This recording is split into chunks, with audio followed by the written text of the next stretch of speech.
Bonjour, donc on va passer au deuxième cours, donc l'environnement et allergies. C'est vrai que ce cours, généralement, il est programmé dans les séminaires avec lesquels on va parler de tout ce qui est allergo, mais vu que le professeur Borgi ne peut pas assurer les cours, donc on a préféré le faire dans ce séminaire.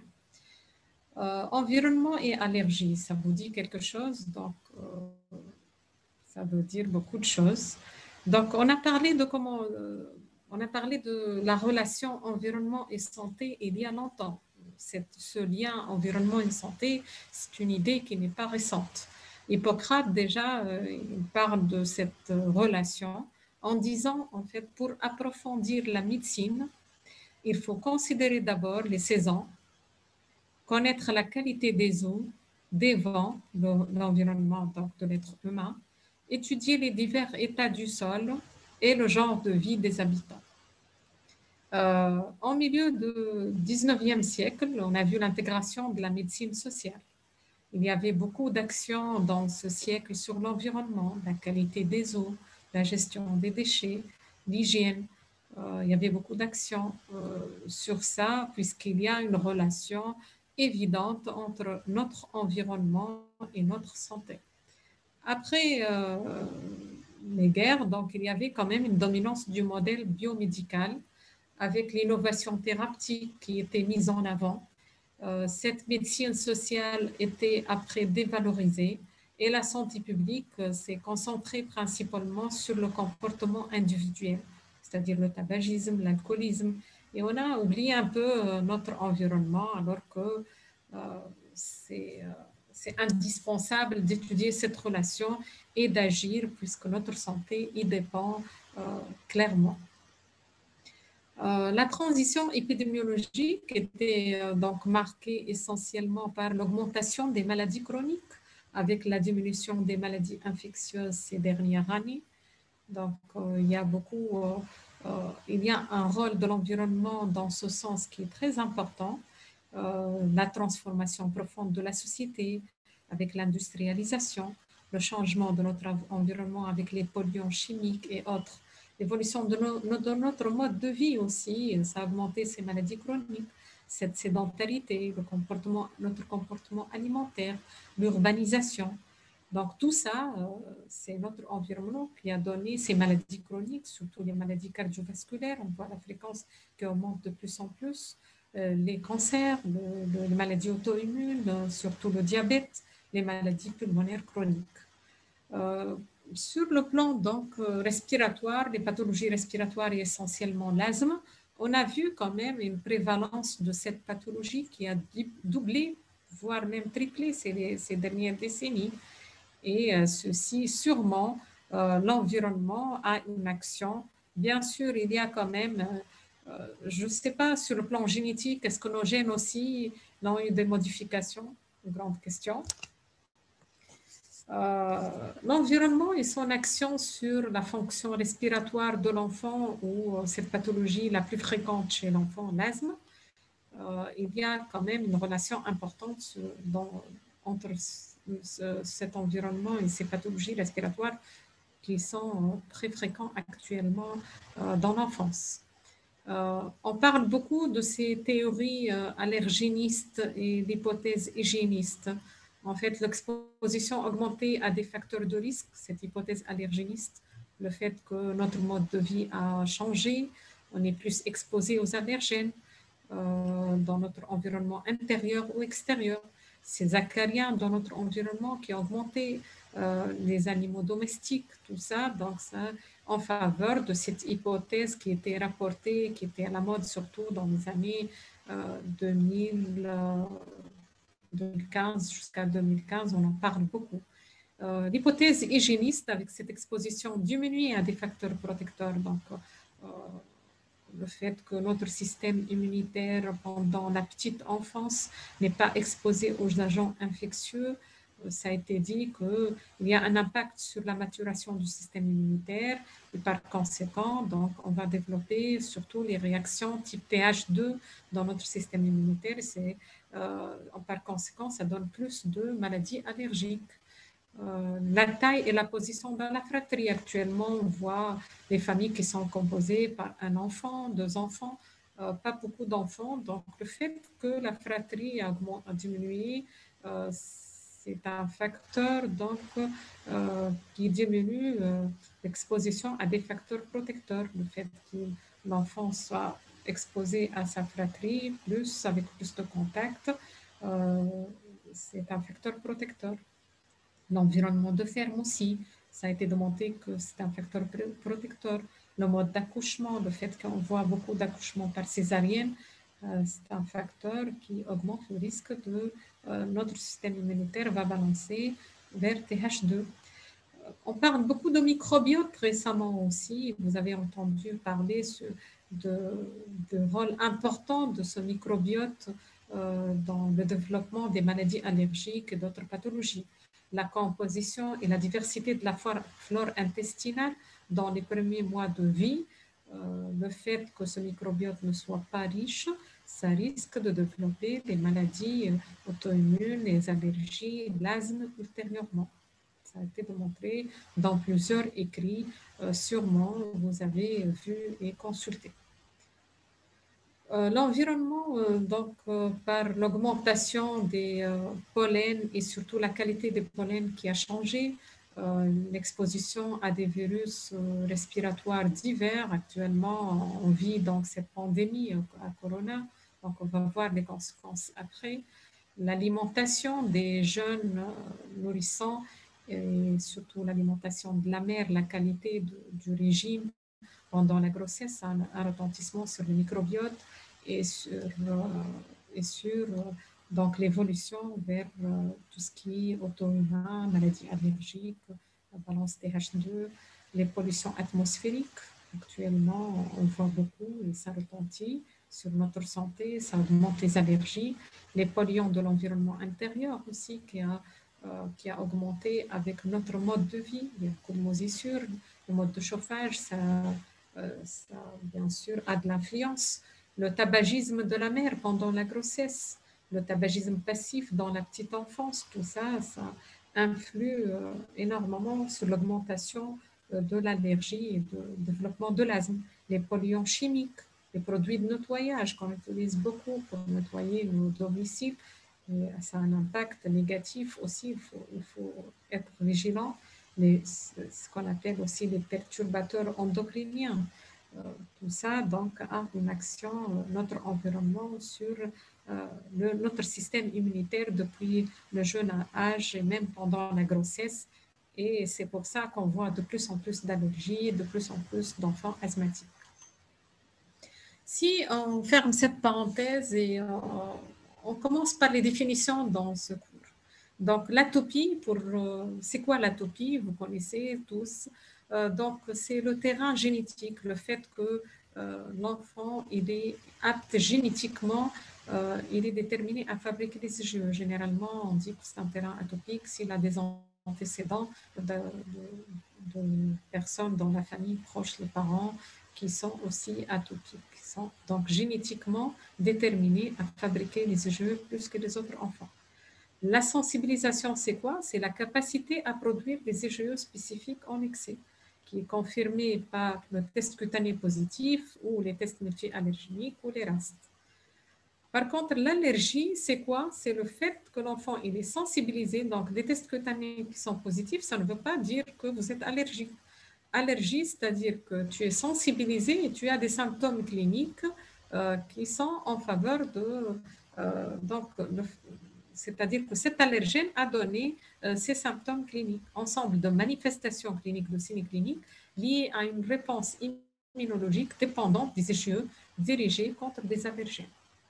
Donc, le fait que les tests cutanés positifs, ça veut dire que vous êtes sensibilisé. Allergie, c'est-à-dire que tu es sensibilisé, tu as des signes cliniques. Voilà. Donc, comment on peut devenir allergique? On est génétiquement donc programmé, on est exposé à des allergènes et bien sûr, notre environnement où on vit, il va aider à développer des signes cliniques en réaction à notre exposition à cet allergène. Donc, la génétique, il faut être programmé à devenir allergique, c'est-à-dire c'est l'atopie, ça. On est exposé aux allergènes et notre environnement et notre mode de vie, il a un rôle favorisant pour le développement et l'apparition des manifestations cliniques de cette allergie. Il faut savoir que les maladies allergiques, vous savez tous que ces dernières années, et vous avez vu ça sûrement dans vos pratiques quotidiennes, que ça augmente de plus en plus. Il y a un enfant sur 4 presque allergique. L'OMS classe les allergies comme en 4e rang des maladies chroniques. C'est très fréquent. Donc, quelles sont les causes d'augmentation de ces allergies? On va les voir tous. On a dit qu'il y a 3 facteurs pour être allergique. Il y a la génétique, on est déterminé génétiquement. Il y a l'exposition à l'allergène et il y a l'environnement. Donc, on va surtout s'intéresser à ces deux volets pendant ce cours, notre environnement et notre exposition à des allergènes. Quelles sont les causes d'augmentation des allergies? Donc, la génétique, on ne va pas s'intéresser. Modification de l'environnement. Est-ce qu'il y a des modifications de l'environnement? On les théories qu'on a parlé tout à l'heure. La théorie hygiéniste et la théorie allergique. C'est quoi la théorie hygiéniste? Le fait qu'il y a une diminution de l'effet protecteur. C'est quoi l'effet protecteur? Les infections récidivantes chez petite enfance. معناتها صغير nourrissant, il y a beaucoup d'infections, il est exposé aux micro-organismes, يعيش dans la ferme, il est exposé aux endotoxines, عنده fratrie كبيرة, il beaucoup d'infections virales. Ça a été démontré dans cette théorie. Il y avait beaucoup d'écrits que ces enfants-là, ils ne font pas beaucoup d'asthme, ils ne font pas beaucoup de maladies allergiques. Le fait qu'actuellement on vit le mode de vie occidental, ça diminue l'effet protecteur. نعيشوا في الفيرم وفي الميليو rural, donc on développe moins d'allergies. Il y a une augmentation aussi de l'effet nocif. L'atmosphère, il est de plus en plus polluée. Il y a beaucoup d'études internationales, on les trouve dans d'autres pays. Malheureusement, on a beaucoup d'études à la pollution atmosphérique. Il y a quelques études, pas beaucoup, mais il faut savoir que notre environnement, il est de plus en plus pollué. On va voir quels sont les polluants qui sont néfastes, et on est de plus en plus exposé aux allergènes. Et notre régime alimentaire aussi qui agit sur nos microbiotes, sur notre système immunitaire. Il y a eu un bouleversement important ces dizaines d'années. On ne mange pas vraiment équilibré, on mange des choses qui peuvent être néfastes sur nos microbiotes et sur notre système immunitaire, donc qui favorise l'apparition des maladies auto-immunes, la balance vers le TH2 dans notre système immunitaire et le développement des allergies. Si on commence par la théorie hygiéniste, donc le fait quand on est petit, on est exposé aux microbes, ça nous protège de développer donc les allergies et les maladies auto-immunes. La diminution des contacts avec des substances microbiennes type endotoxines au cours de l'enfance et le fait qu'on est trop protégé contre les infections, soit par une vaccination, par l'antibiothérapie qui sont prescrits fréquemment, actuellement, ça nous balance. Donc, diminution, c'est vrai, de tout ce qui est infectieux. On a vu donc la diminution de la rougeole, la rubéole, la tuberculose, des hépatites. Mais on assiste actuellement à une augmentation des maladies auto-immunes, telles que la maladie de Crohn, le diabète, l'asthme, les maladies, tout ce qui est allergie. Le rôle des infections précoces, le fait que l'enfant est exposé au virus précocement dans la majoration de la réponse TH1 au dépend de la réponse TH2. S'il y a une diminution de ces infections précoces, donc on va avoir plus de la balance TH2, donc on va avoir plus de maladies allergiques et plus d'asthme. Quels sont les facteurs qui favorisent l'exposition microbienne précoce qui est généralement protecteur contre l'allergie? Le fait qu'il y a un nombre de fratries important. Ce n'est pas le cas actuellement, ce n'est pas évident avec nos modes de vie, donc un enfant ou deux maximum par famille. Le fait qu'il y a un bas niveau d'hygiène, augmenter le niveau d'hygiène, ça a été démontré que ça augmente le risque d'allergie.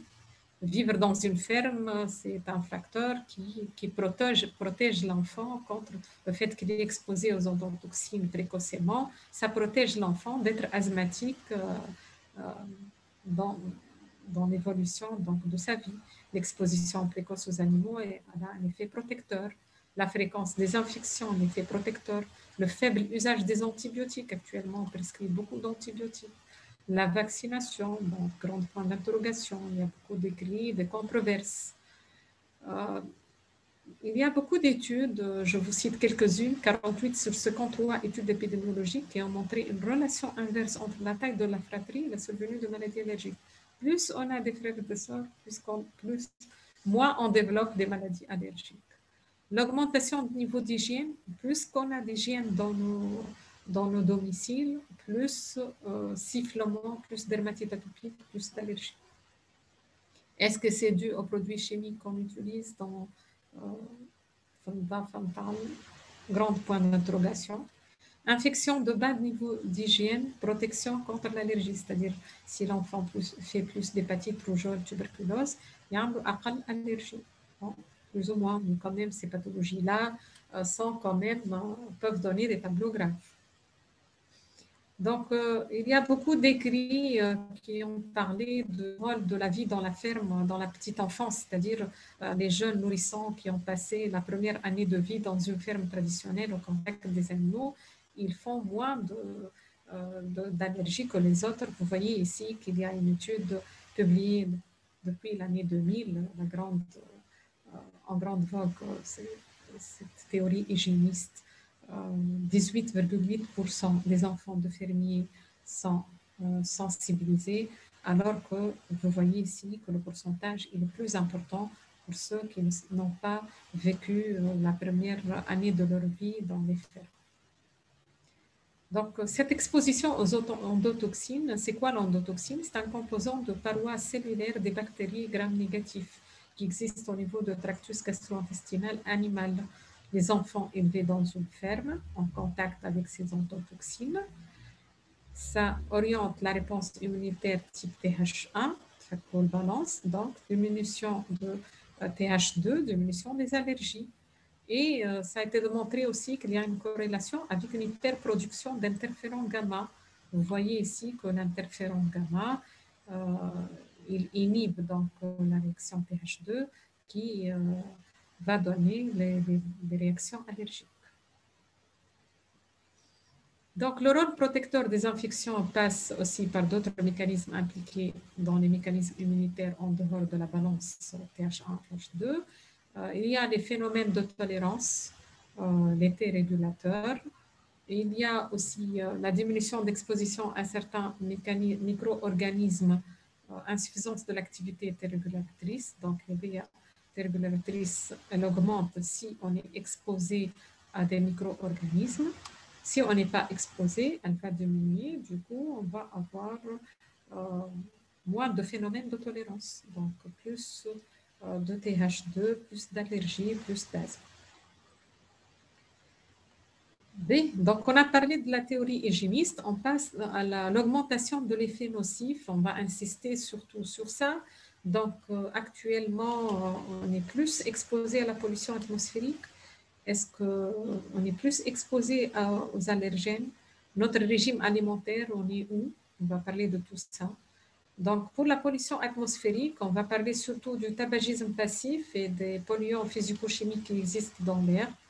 Pour le tabagisme passif, ça a été démontré dans plusieurs articles que le tabagisme passif de la mère, le tabagisme de la mère pendant la grossesse ou durant ses premières années postnatales, l'exposition de l'enfant au tabagisme pendant les premières années de vie, il favorise les sifflements, ça altère la croissance pulmonaire, la fonction pulmonaire à long terme et ça augmente le risque d'allergie, ça augmente la sensibilisation aux allergies. Donc, il y a beaucoup d'écrits et ça a été bien démontré. Donc, comme médecin, on doit agir sur ce polluant qui est très néfaste au niveau des petites bronchioles, des voies aériennes de nos bébés. Pour les polluants physico-chimiques de l'air, Il y a des études épidémiologiques récentes qui ont démontré que le niveau de polluants et la pathologie allergique respiratoire, donc il y a une relation importante dans un pays ou dans une ville où on a le niveau de polluants il est important, c'est clair qu'on a beaucoup plus d'allergies, de pathologies respiratoires chroniques, allergiques ou autres. Le SO2, le dioxyde de soufre et les grosses particules, c'est-à-dire la fumée noire,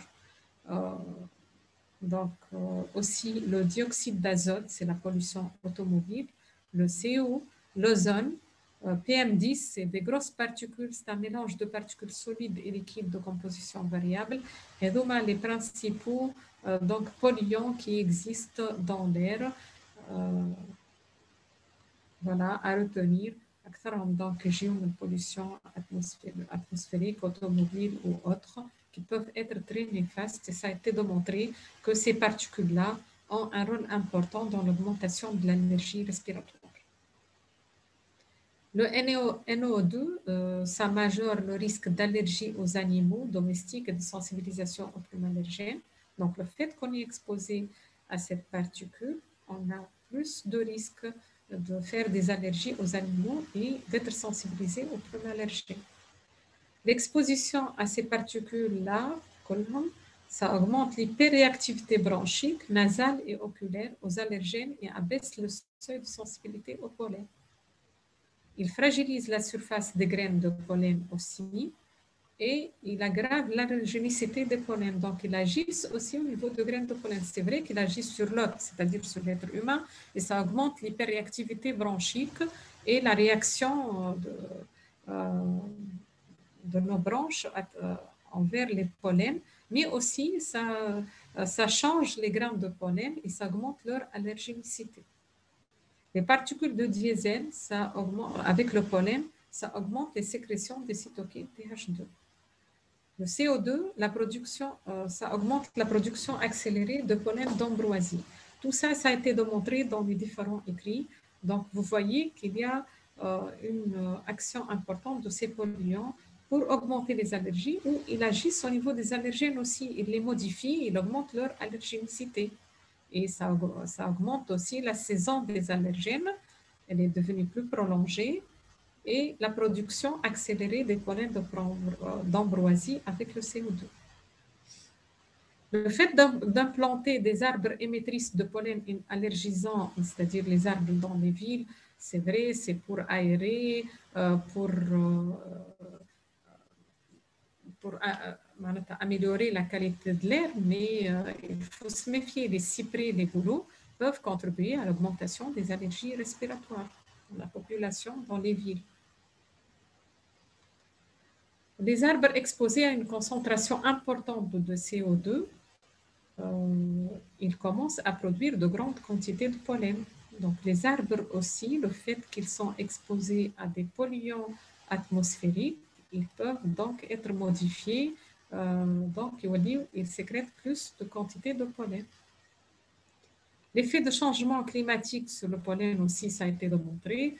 Évolution de la précocité ou du retard de la saison pollinique. On voit quand même qu'il y a des saisons qui sont soit retardées, soit qui sont devenues plus précoces. Ça, c'est l'effet de changement climatique. L'allongement de cette saison pollinique, l'augmentation de la quantité de pollen, modification des aires de répartition et l'augmentation de l'allergicité de ces pollens.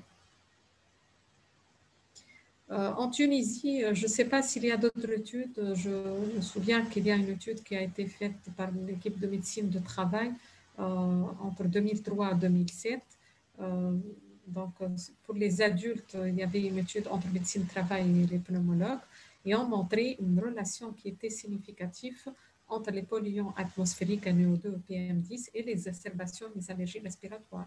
Donc, le fait qu'on est exposé à ces polluants, on fait plus des exacerbations d'asthme et d'allergies respiratoires. La même étude a été faite avec les enfants, mais on n'a pas trouvé, il y avait quand même une augmentation par rapport aux autres enfants qui ne sont pas exposés, mais les chiffres et les résultats n'étaient pas statistiquement significatifs. Donc, le rôle aussi, il faut insister sur le rôle des polluants chimiques dans l'asthme et les allergies. Les polluants chimiques, il y a Les pesticides, il faut se méfier.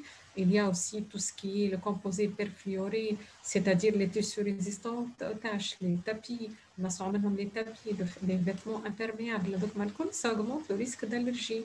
On est exposé de plus en plus. Les phénols, tout ce qui est solvants, les cosmétiques, les plastifiants, ça augmente le risque d'allergie. Il y a des propriétés immunomodulatrices et inflammatoires de ces composés chimiques et il y a une hypothèse biologique donc sur la santé respiratoire. Ils agissent clairement. Il y a beaucoup d'études, il y a quelques articles ici. On passe à l'exposition allergique. Tout ce qui est pollution atmosphérique, vous avez bien vu qu'ils agissent sur soit les arbres, soit la qualité des allergènes, les pollens, soit sur notre organisme, sur les voies aériennes.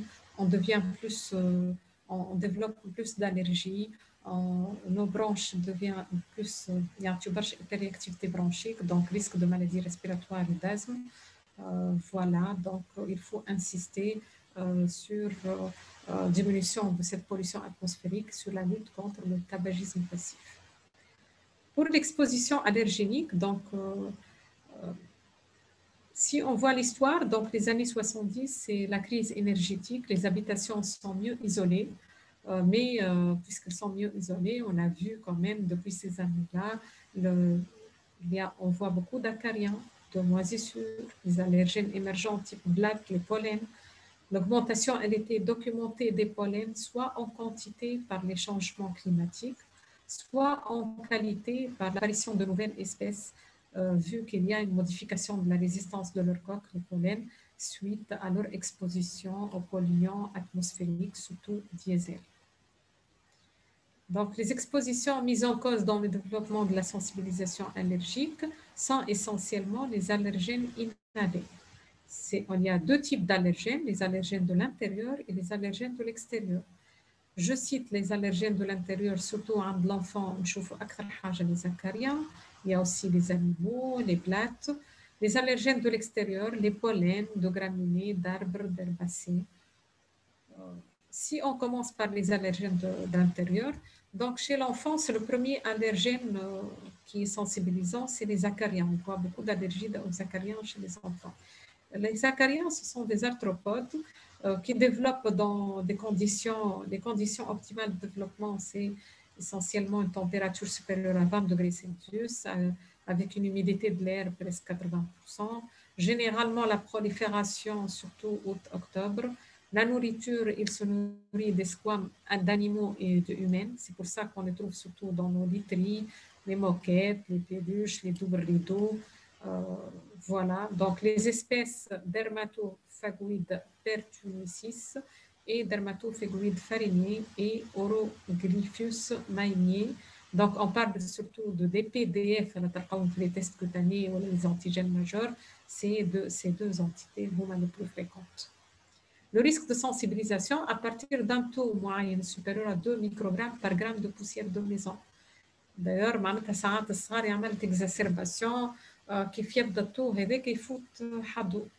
Bon, chez les individus qui ont des antécédents d'allergie, ils sont atopiques وكل, le seuil il est plus bas. Les enfants اللي ما عندهمش atopie وكل, le seuil il est plus élevé. نجم نستحملوا أكثر من 20 microgrammes. الآخرين يتقلقوا à partir de 2 microgrammes. Donc, généralement, c'est à la charge des acariens qui تكثر وينجم يعطي des exacerbations وكل. هذاك علاش l'hygiène on essaie toujours d'éduquer les parents à l'hygiène contre les acariens qui est l'allergène le plus fréquent. Donc, les matelas, tout ce qui est couette, tout ce qui est oreiller, anti-acarien. On essaie d'aérer. Voilà, prévention plus, faire le ménage, aérer le logement tous les jours pendant au moins 20 minutes, favoriser l'utilisation de literie synthétique. إذا كان ماذا بينا نحيو les peluches, mais si jamais l'enfant متعلق برشا بان peluche, on peut les laver 60 degrés dans la machine ou نحطوهم في congélateur. Donc, il faut toujours laver les literies et les draps à 60 degrés au moins 2 fois par mois, une fois par semaine, les malades, les parents des malades. Équiper la literie de housse anti-acarien, ça existe. Et lutter contre l'humidité, bien sûr. C'est très important dans l'éducation de vos patients avec les parents de bien expliquer que l'environnement anti-acarien, c'est très important à expliquer. باش نقصوا في الشارج des acariens باش ما يعملناش صغير des exacerbations. Le deuxième allergène, les moisissures, il y a les alternaria alternata, l'aspergillus, cladosporidium, l'environnement extérieur ou l'intérieur. La prévention, l'intérieur, ne pas boucher les entrées d'air et nettoyer régulièrement. Lutter contre l'humidité. Il faut réduire le nombre de plantes vertes d'intérieur. Il y a des plantes vertes, ça peut augmenter le risque de moisissure. Nettoyer les moisissures à l'aide de l'eau de javel utilisée. Donc, aérer, nettoyer, lutter contre l'humidité, diminuer le nombre de plantes intérieures. Pour les blattes, sont très allergisants et généralement, ça donne des inflammations sévères d'asthme. Ce sont des insectes nocturnes, comme تعرفوهم. Généralement, ils riches en hygrométrie élevée, associés à une température élevée, souvent dans les cuisines avec les réserves alimentaires. Il faut bien sûr traiter, enfin, beaucoup de produits. C'est pas évident, c'est vrai, mais voilà. Pour les animaux de l'intérieur, chat, chien, les antigènes sont généralement contenus dans la salive, le pelage et l'urine. Donc, la qaoum, salive, pelage, urine. L'allergène majeur, fel, douane, le chat, surtout contenu dans la peau, ça peut persister plus de 6 mois au domicile après éloignement du chat. C'est très allergisant. Le chien, l'antigène majeur, c'est le CAN F1, Canis familiaris. Et donc, soit fait les. Donc, je t'informe les séries, c'est important. Je t'informe soit les tests cutanés ou les échos spécifiques, les races. Donc, il faut connaître les allergènes majeurs. Voilà, donc, moi, avec les animaux, c'est pas évident, surtout de séparer l'enfant d'un animal, donc c'est pas évident du tout dans la pratique. Pour les allergènes de l'extérieur, on commence par les pollens. Il y a 2 types de pollens. Les pollens anémophiles, c'est quoi anémophile? C'est les pollens qui sont transportés par le vent, qui sont émis en grande quantité et qui peuvent franchir de très grandes distances. Les autres pollens sont les pollens entomophiles. Entomophiles, c'est-à-dire ils sont véhiculés par les insectes avec un contact direct. Donc, alors que là, ça peut toucher plusieurs personnes puisque ça peut franchir de très grandes distances. La situation des allergies au pollen, il y a une augmentation des allergies. On voit plus de x2 d'allergies respiratoires en 20 ans dans les pays industrialisés. En France, par exemple, qui suit très bien donc, tout ce qui est pathologie allergique, je peux les documents facilement. Malheureusement, en Tunisie, c'est clair, il n'y a pas d'études. En France, en 25 ans, il y a une augmentation 3 fois plus de maladies allergiques, quand même, c'est énorme. La prévalence, elle est plus élevée chez les jeunes adultes que chez l'enfant, l'allergie au pollen. Comme de l'enfant, les maladies allergiques, comme les acariens. Donc, 7% chez les enfants jeunes, 6-7 ans, 18 à 20% l'âge scolaire de 9 à 14 ans. Alors que vous voyez que chez l'adulte, c'est plus fréquent. Il y a un impact important du changement climatique récent ces dernières années sur les allergies au pollen, puisque l'augmentation de la température a augmenté la durée de saison pollinique, ça a été rapporté et observé dans plusieurs études. Ça a augmenté l'allergénicité de pollen, il est plus allergique le pollen. Et le fait qu'il y a une augmentation des CO2, ça augmente la quantité de l'allergénicité, ça augmente la germination et la croissance. Donc, augmentation de l'exposition et de la sensibilisation aux allergies. Donc, la pollution, le changement climatique, puisqu'il y a un réchauffement important ces dernières années donc le globe, on voit de plus en plus une augmentation des saisons, allongement des saisons d'allergie, augmentation de l'allergénicité.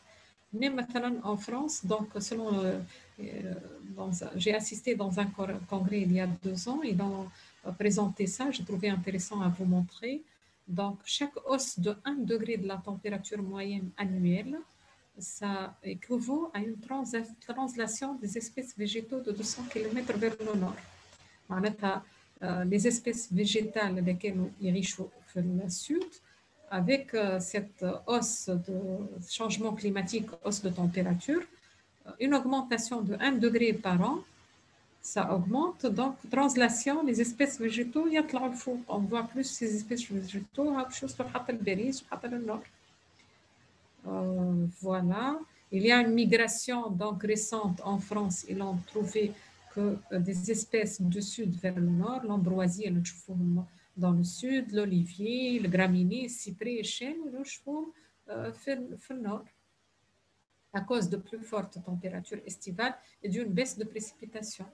Donc, il y a un changement important dans les saisons polliniques et les allergies selon les régions, avec cette hausse de température. Si on passe aux arbres et pollution, donc le fait de planter des arbres en ville, c'est vrai que les avantages, ils ont un effet protecteur puisqu'ils réduisent les gaz polluants dans l'air, mais il faut savoir que ces arbres en ville, ça augmente l'allergénicité, la pollution urbaine, la pollution atmosphérique urbaine, ça aggrave l'allergénicité des pollens et ça augmente l'hyperréactivité bronchique. Donc, ça augmente le risque de maladies respiratoires allergiques. Au total, il y a généralement 3 saisons polliniques. C'est la saison des arbres entre janvier et juin, les pollinos précoces. Il y a la saison des poacées, c'est-à-dire graminées et céréales, qui commence milieu printemps au début d'été, jusqu'au début d'été. Il y a la saison des herbacées qui commence en été et début de l'automne. Donc, il y a 3 saisons. Janvier à juin, saison des arbres, pollinos précoces, graminées, céréales, printemps jusqu'au début d'été, herbacées, été, automne. Donc, les 3 saisons à retenir. Les saisons des arbres, de janvier jusqu'à juin, généralement, les arbres, c'est des cyprès, on voit généralement des asthmes et des manifestations respiratoires sévères avec les allergies aux cyprès, surtout de janvier à mars. Fin janvier, il y a noisetier, aulne, puis pollen de frêne, de bouleau, de mars, mai, mûrier et platane. Et se termine par les pollens d'oléacées, c'est-à-dire olivier. On a beaucoup d'allergies aux oliviers dans notre pays. La saison des graminées, ça commence fin avril, début mai, c'est-à-dire printemps jusqu'à l'été. Il y a les graminées fourragères, il y a les graminées céréalières, c'est-à-dire l'avoine, blé, maïs, orge, seigle, fourragère, c'est-à-dire le gazon, les conitactiles, frivole. Voilà. Saison des herbacées, c'est la période estivo-automnale,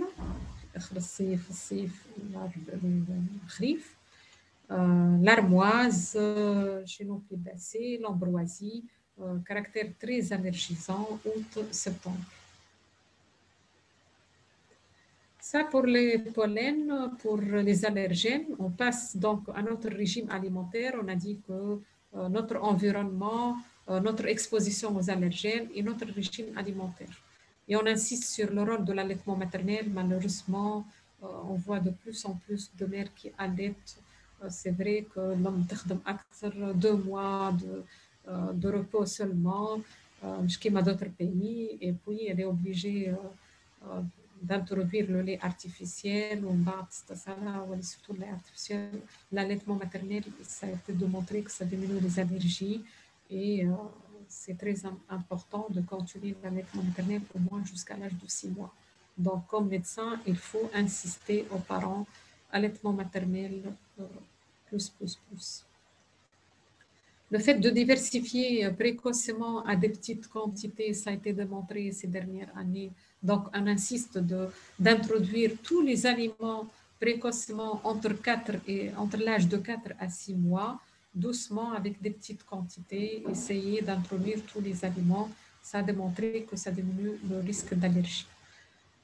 Diminution de consommation d'antioxydants, on consomme au moins des antioxydants, surtout pour tout ce qui est malab ou tout ce qui est hadr, donc plus de risques et on n'utilise pas les antioxydants maroufis.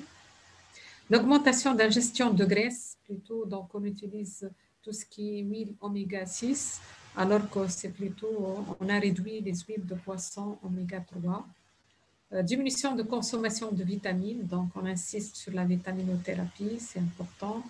Et exposition moindre en vitamine D, presque tout le monde il est carencé en vitamine D actuellement, on est moins exposé. Donc, il faut insister sur la supplémentation. Dans les allergies et l'asthme, il y a beaucoup d'écrits sur mon donc, c'est démontré clairement que une supplémentation en vitamine D diminue l'allergie et les exacerbations de l'asthme et la sévérité de l'asthme. Honnêtement, mes patients, donc asthmatiques et allergiques, généralement, je leur donne au moins 2 doses d'ampoules de vitamine D en hiver. Ça booste l'immunité, ça diminue le risque de faire des exacerbations sévères, ça diminue les allergies.